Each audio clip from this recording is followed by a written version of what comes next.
আজ আবারও আর একটা মিনি ব্লগ নিয়ে চলে আসলাম। আজ সানডে, যাচ্ছি টেকনো গ্লোবালে ইন্টার্নশিপের জন্য। অ্যাজ ইউজুয়াল নর্মাল ড্রেসে, কারণ আজকে কোনো ড্রেস কোড নেই, ইউনিফর্মে যেতে হবে না। গিয়েই শুরু করে দিলাম কাজ। সানডে তাই জন্য একটুখানি কাজের চাপ কম, তাই একটুখানি রিল্যাক্স করেই কাজটা করছিলাম আজকে।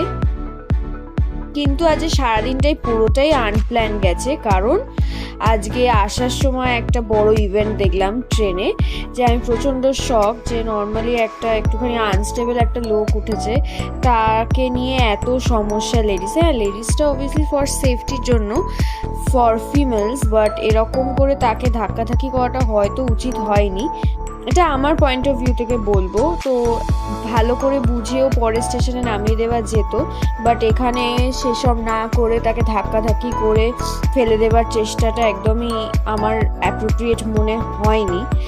তো সেখানে আমি কিছু করতে পারবো না, কারণ এখানে অনেক লোকজন, দেখে বোঝাই যাচ্ছে যে উনি হয়তো মেন্টালি আনস্টেবল, কিন্তু সবাই ধাক্কাধাক্কি করছে, ফেলে দেওয়ার চেষ্টা করছে। তার জামা ছেঁড়া ছিল, হাফ ছিঁড়েও দিল। তো যাই হোক, তারপর বাড়ি ফিরে একটুখানি বেরোলাম শাড়ি দেখতে, কারণ পুজো আসছে। তারপর শাড়ির কিছু কেনাকাটা করে মোমো খেয়ে বাড়ির দিকে রওনা দিলাম।